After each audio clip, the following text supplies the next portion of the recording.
What's going on, everyone? I'm just a typical, average American here today to react and learn about British bedrooms versus American bedrooms. 5 ways British and American bedrooms are very different.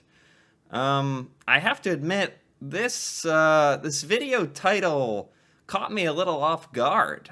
Of all the possible things out there, that the infinite number of things that exist that are different between Brits and Americans, bedrooms? We have 5 significant differences in our bedrooms. I mean, there's only so many things you can even do to your bedroom. I mean, what are we even talking about here?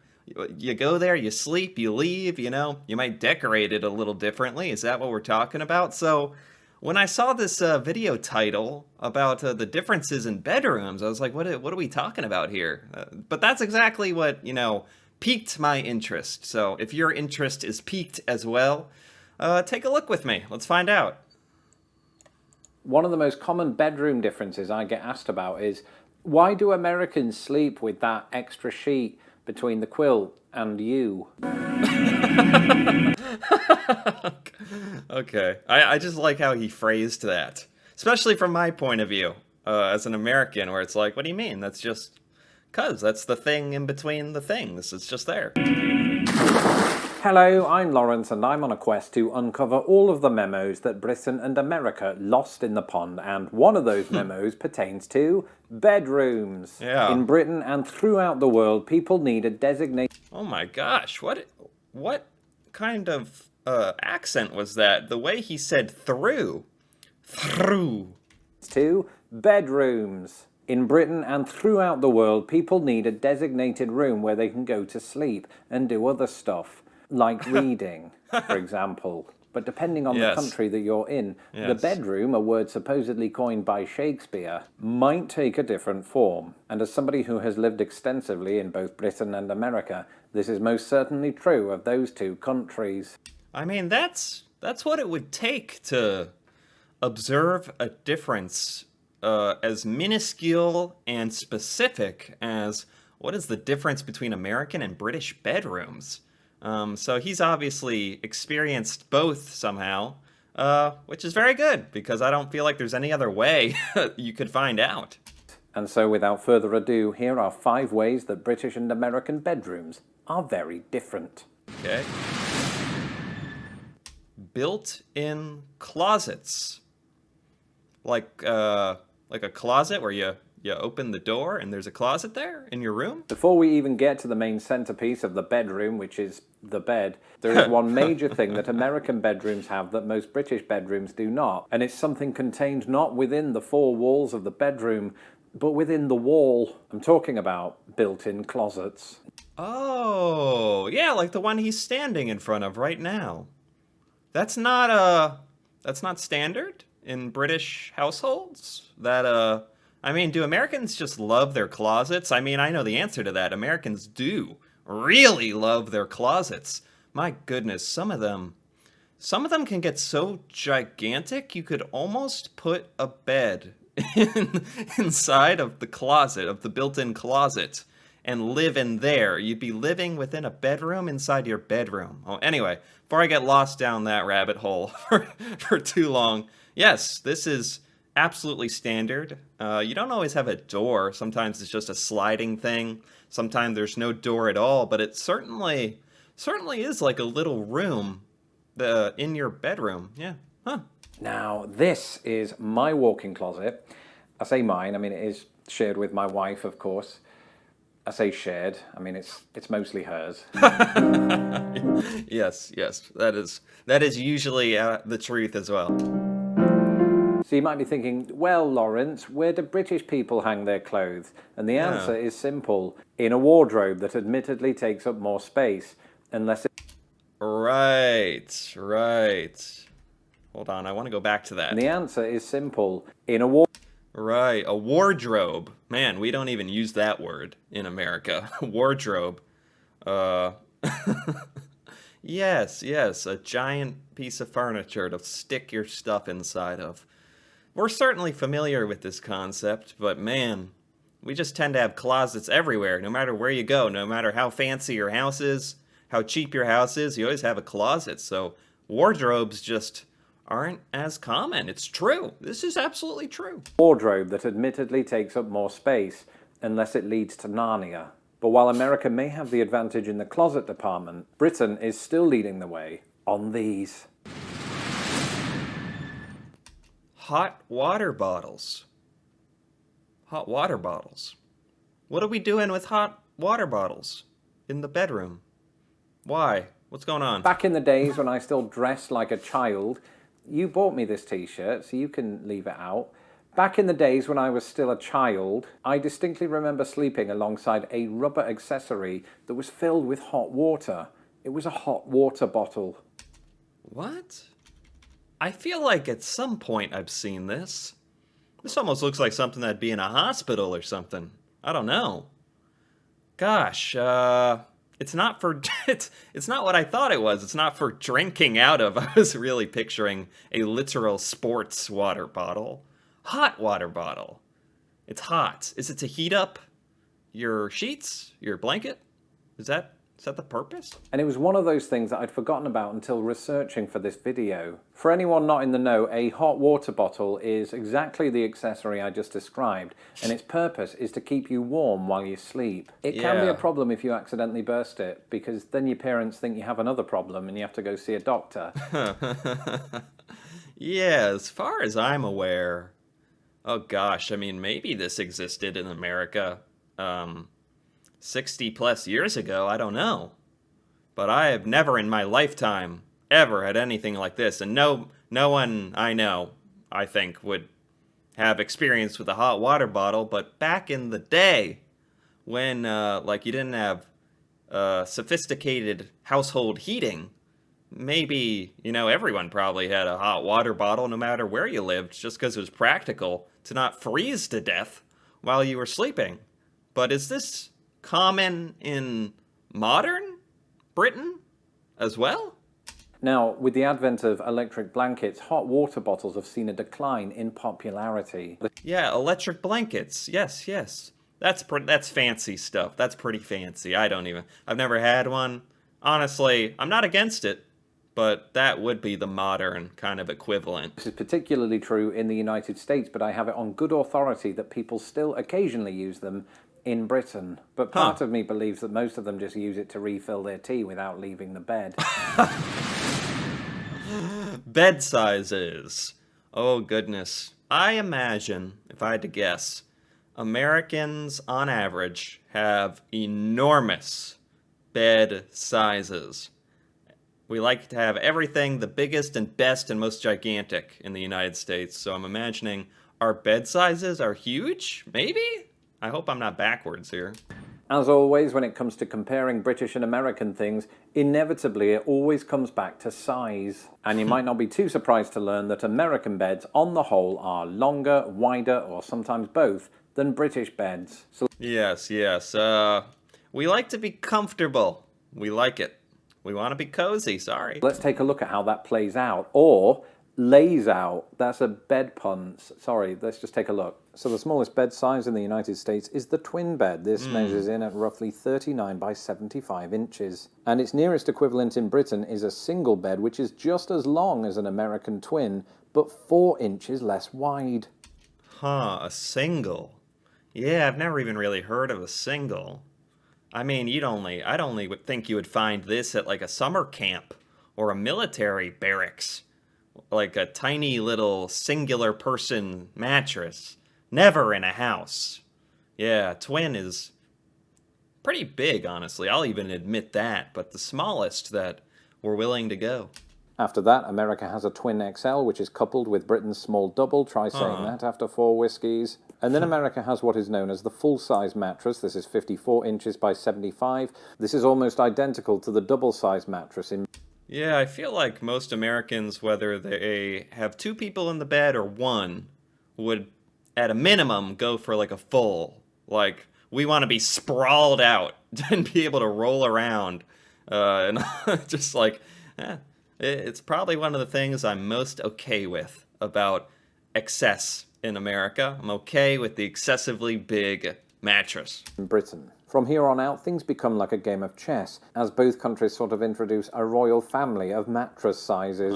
In the US, some people sleep on the Queen. Yeah. Not the Queen, that would be breaking news. On a queen-sized mattress, which is about 60 inches by 80. This is virtually identical to Britain's king-size mattress. But Okay. neither country ousts their bedroom monarchy there. What's better than a queen? A super queen. In the US, this I don't know if I've heard of a super queen, honestly. This is kind of news to me. measures in at 66 inches by 80. Funnily enough, the nearest equivalent in Britain is called, can you guess what it's called, can you? It's called a Super King, and it's 72 inches by 80. And so Britain wins, except it doesn't, because America also has a king-size bed that measures Yeah. 76 by 80. Yeah, I'm sure it goes even bigger than that as well. And at this point, Britain's mattresses abdicated the throne, while America's just kept going with the California King Yeah. at 72 inches Yeah. by 84. And California King, I've actually heard of that. Enormous. Enormous. Take up the whole room. The room is just one big mattress at that point. that's just showing off. So perhaps this additional size is why Americans are more likely to use one of these. Box spring. This is a pretty old term to me. Oh, are we talking about the thing you put your mattress on top of that's springy? However massive the mattress, it's more common in the US than the UK for it to sit on top of what is known as a box spring. And while I definitely couldn't claim to be a bed connoisseur, I hadn't heard of the phrase box spring until I moved to America. Yeah, but even as an American, I'm not hugely familiar with this. I feel like it's been going out of style. I know this phrase, but it's kind of sounds old to me. Because mattresses are so squishy and bouncy and nice on their own, you hardly, at this point, need extra springs under your under your mattress, like it's gonna spring you into the top of the ceiling or something. And there's a couple of reasons for this. Firstly, we don't call it that. Apparently, we call it either a sprung bed base or a divan. I've never used those terms either, and that's because this particular contraption is much less common in Britain. And so what is this contraption? Okay. Well, a box spring is a base that sits under your mattress that sort of incorporates a spring system like you might find in your mattress. And the idea is with that additional bounce, I won't keep doing that, the springs in the mattress have a greater shelf life. In Britain, our mattresses tend to sit on harder surfaces, meaning that the springs in your mattress wear down more quickly depending on how much you put them under duress. Yeah, this isn't so popular in America anymore. Maybe he's correct. He's researched this a bit more than I have. Has more experience in this department, but man, like double springs? I haven't even had a mattress that has physical springs in it in forever, now that I think of it, let alone a box spring. Mine were mostly fine, but so much for what goes under the mattress. Let's take a look at what goes on top. Bedding. Okay, so I already know he's going to bring up the fact that we have... I mean, I don't know the most about this stuff either. I'm pretty simple as far as beds and bedding goes, but Americans, when I go to hotels, I get to like have the full bedding, American bedding experience. And yes, there's like 5 different layers you have to dig through to get to the mattress, or not the mattress, because you never want to physically touch the mattress. You want to have something, a barrier, and then another barrier. And yeah, there's a whole system to it. Even I'm confused by this.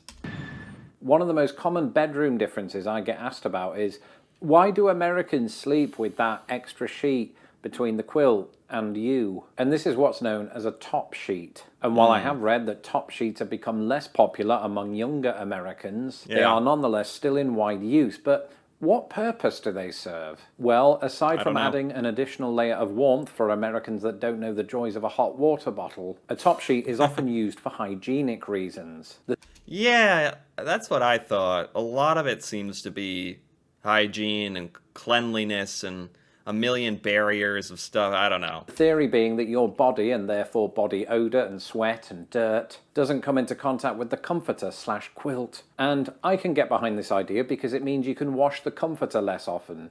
Yeah, right. That makes sense to me. This is starting to remind me a little bit of what little I've heard about this.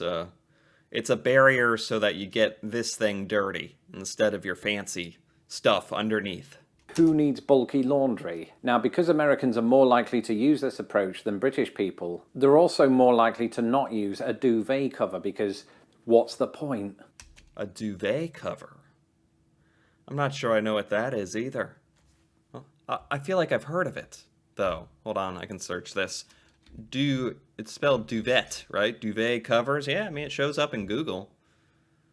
Whoa, this one's a snake. Wow. I mean, it's just the top layer? Like, not your blanket, though? Goes over the blanket? Okay, this is... I don't know. In Britain, this is largely how we get around the hygiene problem, if indeed we choose to. Now, if Reddit is anything to go by, then this is the source of a heated debate. So let me know in the comments below, top sheet or no top sheet. As for me and my American... Oh, geez, yeah. No, I'd rather just go for simplicity, extra washing, and, yeah, bite the bullet. wife, we compromised on both a top sheet and a quilt cover for some reason. That's it for this episode. Let me know in the comments below how you keep your bedroom. Just keep it general. And don't forget to subscribe to my channel so that my videos don't get lost in the pond. A big shout out to all of my patrons who make these videos possible. If you would like to become a patron of... Okay, I think that's pretty much it. That was by Lost in the Pond. I like that. I gotta give that a like. Is there anything interesting in the comments? He was talking about leaving comments. PSS, another benefit of a top sheet is that you can get a higher quality fabric top sheet that feels nice against your skin for cheaper than it is to get an entire comforter. Or even just a duvet made of the same fabric. Okay. I use the top sheet unless it's cold, okay? Top sheets are an added layer of smoothness and uniformity between you and your fluffy duvet. Wow. As a Canadian, I've never seen bedding without a top sheet. Okay. Top sheets are for two things. You don't have to wash the quilt or comforter as often. Since summer is very hot in many areas, sometimes you sleep under the top sheet, which gives minimal warmth. Yeah, you can use that as the blanket instead of a big chunky blanket? Okay. As an American, I've never heard of a super queen. Exactly. Me neither. Okay. It's making me feel a little more sane. In homes without air conditioning, the top sheet makes sleeping more comfortable. Yeah, like using that instead of a blanket.